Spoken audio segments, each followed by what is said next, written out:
Microservices are killing your startups, and here is why. To startup founders, devs, CTOs in the making, we need to talk. Let me start with a short story. A young startup, full of energy, great ideas, and a team of 5 developers, 2 interns. They launch a dashboard with 400 daily users and big dreams. But instead of building, they are architecting. Debating whether to use Kubernetes, setting up Kafka, or breaking the code down into microservices like they are Google. 2 months later, they are exhausted. Feature velocity is dead. Devs are firefighting, users are complaining. Now they are in what we call the startup graveyard. Let's rewind and break this down. It's your public tech advisor. Let's get you up to date.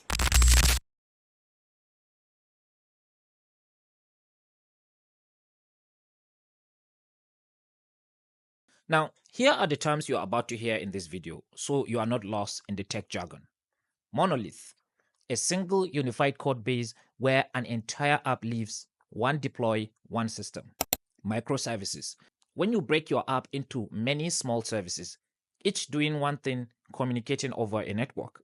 DevOps, a culture and practice that brings developers and IT operations together to automate and manage software delivery.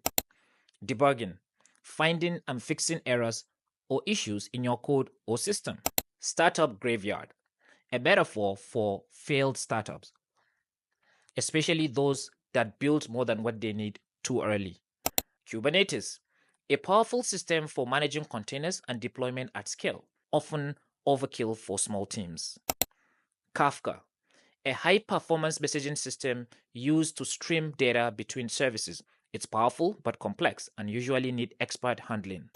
Service B, a placeholder term in microservices that represent one of many small services. When it fails, so does that part of your app.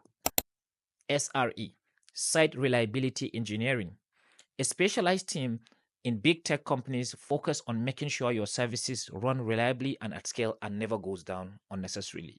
MVP, Minimum Viable Product, the simplest version of your product that solves a real user problem and lets you test your idea from the onset. Now, let's talk for real. If your team is under 20 developers and you are already talking microservices, you are not preparing for scale. You are preparing to sync.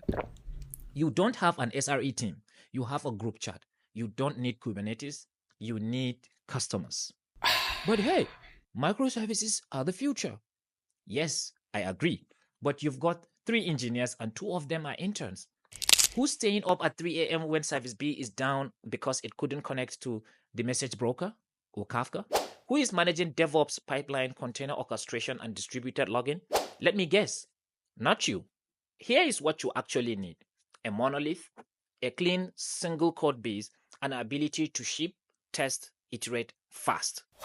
Microservices come with more DevOps overhead, more debugging nightmares, and more why service B is down again conversation. So here is a comparison table.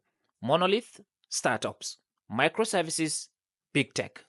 One deploy, many deploys. Easier to debug, complex tracing. Move fast, move carefully. Works for MVP, design for scale. 3 devs can manage. You need an SRE team.